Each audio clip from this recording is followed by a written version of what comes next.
While we know him as Doink, the person behind the white face paint was a man named Matt Osborne. Before he became a clown, Osborne wrestled under the name Matt Bourne. No relation to Evan. Osborne made his debut in the late 70s at the age of 21. He wrestled for several companies, including WWE and WCW. Matt Osborne even competed at the first WrestleMania, being defeated by Ricky Steamboat. As I mentioned, Osborne also wrestled for WWE's competitor, WCW.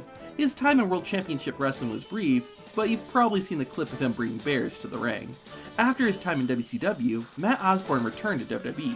While he initially started out under his original persona, WWE's creative team had a different idea. This turned into the character Doink, an evil, mischievous clown. Doink first appeared in WWE in 1992, but he would mainly just be seen in the crowd or at ringside, playing mean tricks on the fans and wrestlers. Doink would do this for several months, until finally having his first match the following year.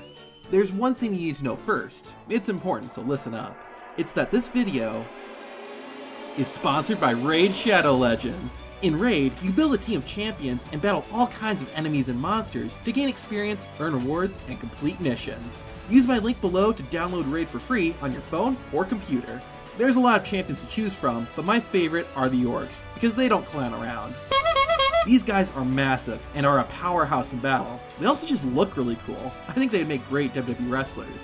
I personally use this guy, Galek. He can do a lot of damage, which is my favorite part of Raid, destroying your enemies. It's extremely satisfying wiping out a group of opponents in a single attack, or defeating a powerful boss. What makes it fun is then using the silver and other rewards you earn to upgrade your champion's artifacts and make them stronger. Alright, enough funny business. Raid's got a total non-stop action-packed schedule of events. Towards the end of October, there's going to be some big rewards up for grabs, tournaments with other players, and special fragment events to get some new legendary champions. With all that, plus other big updates coming soon, now is seriously a good time to join Raid. You can trust me, I ain't no clown. To get started with Raid, use the link below this video or scan the QR code right over here. You'll get the Epic Hero Chinaro, 200,000 silver, 1 XP boost, 1 energy refill, and 1 ancient shard, which will allow you to summon your own champion as soon as you begin the game. All this will be waiting for you here once you start playing Raid. Don't doink around though. These rewards are only available for the next 30 days and only for new players. Download Raid now and I'll see you in the game. Now let's get back to Doink. In what was technically the main event of the show, Doink the Clown made his in-ring debut on Wrestling Challenge. Doink looked pretty creepy, and having his twisted, evil clown music playing as he made his entrance made him even scarier.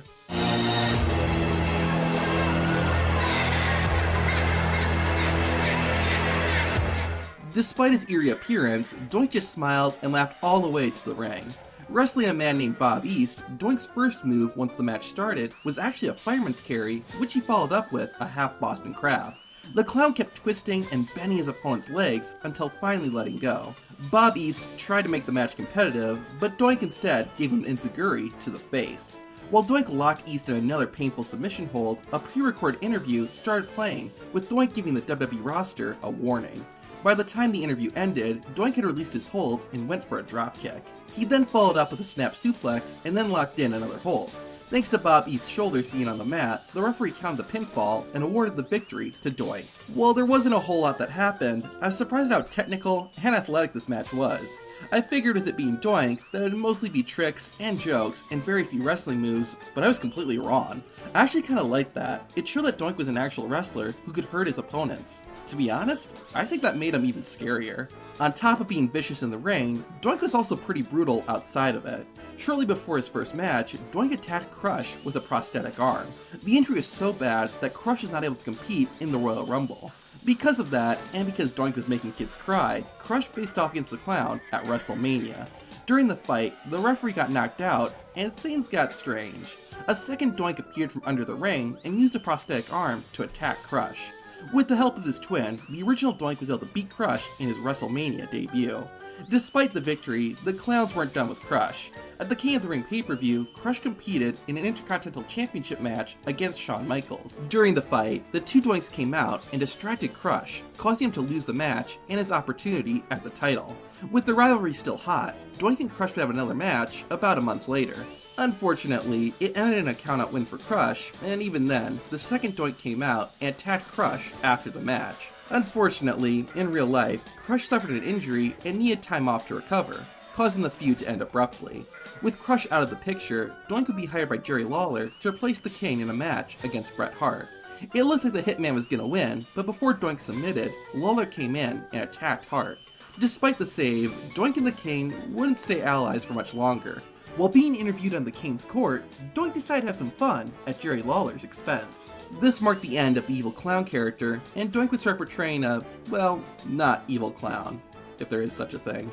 Anyways, Doink would mostly stay the same, pulling pranks on wrestlers and other talent, but he usually went after the heels or bad guys. One of them was Bam Bam Bigelow and Luna Vachon. This led to a 4-on-4 elimination match at Survivor Series.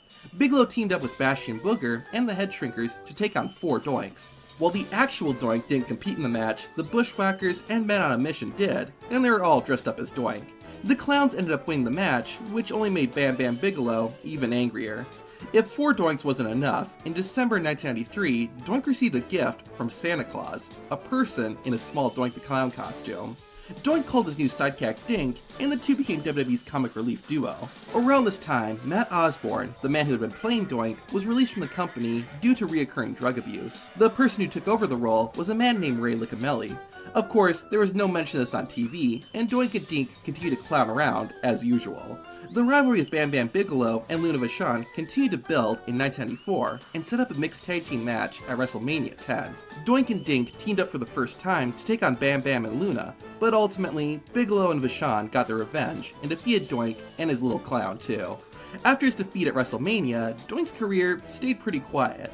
He would still be seen regularly and would win matches, but it was usually against random, no-name talent. Whenever Doink did get a match against a bigger name, the clown was usually the one who got pinned. Things finally got interesting in late 1994, when Doink revisited his feud with Jerry Lawler. Both Doink and Dink would play tricks on Lawler, leading to a match at Survivor Series. Like the previous year, it was a 4-on-4 elimination match. Doink of course had Dink, as well as 2 new clown characters, Pink and Wink. They faced off against the team of Jerry Lawler, Cheesy, Queasy, and Sleazy. I know it's kind of cringy. In the end, Lawler's team won, but his teammates ended up turning on the King and siding with the clowns. Despite the happy finish, this is kind of the end of Doink's career. He wouldn't really have any more feuds after his rivalry with Jerry Lawler, although Doink would wrestle regularly. Like before, the clown did win a decent number of his matches, but again, those wins were usually against lesser known talent. Doink the Clown's career as a full-time wrestler officially came to an end in 1995, when he wrestled and was defeated by Triple H on Raw. While Doink wouldn't be seen full-time, that didn't mean he wouldn't be seen at all. For roughly the next 2 decades, Doink would randomly show up in WWE. Sometimes it would be in a non-wrestling role, like at the 1997 Slammy Awards. Other times, it'd be in special matches, like the Gimmick Battle Royal at WrestleMania 17, or the Barroom Brawl at Vengeance in 2003. Wrestlers would sometimes dress as Doink to build feuds, like when Chris Jericho attacked William Regal in 2001. Doink even came back to wrestle the occasional match, like when he took on Rob Conway in 2005, or when he participated in an 8-man tag team match on Raw in 2010. All these appearances eventually had to come to an end, unfortunately. During the lead up to Raw's 1000th episode in 2012, Heath Slater would face off against various WWE legends, usually in a losing effort. One night, after a video played showing Slater's failures, Heath told the fans it wasn't funny and he wasn't a clown. Cue the clown music. Doink made his way to the ring in a much less terrifying way than he had in his first match. Once he got inside the ropes, the clown had some fun with the crowd before the bell sounded.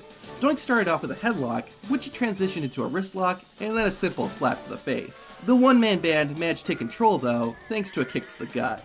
When Doink tried to get back up, Heath ran the ropes and knocked him back down, but the clown wasn't out. Channeling his inner Ric Flair, Doink dished out some chops on Slater's chest. Just as Doink was building momentum, Slater countered an Irish whip and hit the stunned Doink with a jumping neckbreaker to win the match. Heath Slater didn't have much of a chance to celebrate though, as DDP made a surprise return and laid out Slater with the Diamond Cutter. Going back to the match, it was what it was. Of course, I wasn't expecting much from it, but I kinda wish Doink played up his character a bit more, maybe added in a comedy spot, just to give the match something memorable. Between Doink's first and last matches, I think the first was better. While both were short, Doink's character in the first match was much more interesting, and it was played up well. The last match he had in 2012 felt like WWE just needed a legend and gave someone the Doink the Clown costume to get it over with. By the way, that was former WWE wrestler the Brooklyn Brawler in the Doink costume. The coolest part of this whole match was honestly just seeing Doink wrestling in WWE one more time, which I guess is all it was meant to be. Doink made his final WWE appearance a few weeks after his match with Heath. On the 1000th episode of Raw, Doink the Clown, as well as all the other legends Slater had wrestled, came out and forced the one-man band into the ring to fight Lita. Sadly, almost exactly 1 year after Doink's last WWE match, Matt Osborne, the original Doink, died due to an accidental drug overdose at the age of 55. Since then, Doink the Clown has not appeared in WWE, and it's unlikely we'll ever see the character again. I have a question. Did you find Doink the Clown scary? Let me know in the comments. Then watch the first and last matches of someone who hits the high in high flying, Rob Van Dam. Shout out to AR Fugs, who was the first to comment on the last Bell to Bell video. Thanks, Fugs. Until next time, I'm Zach from Tap Out Corner, and that was Bell to Bell.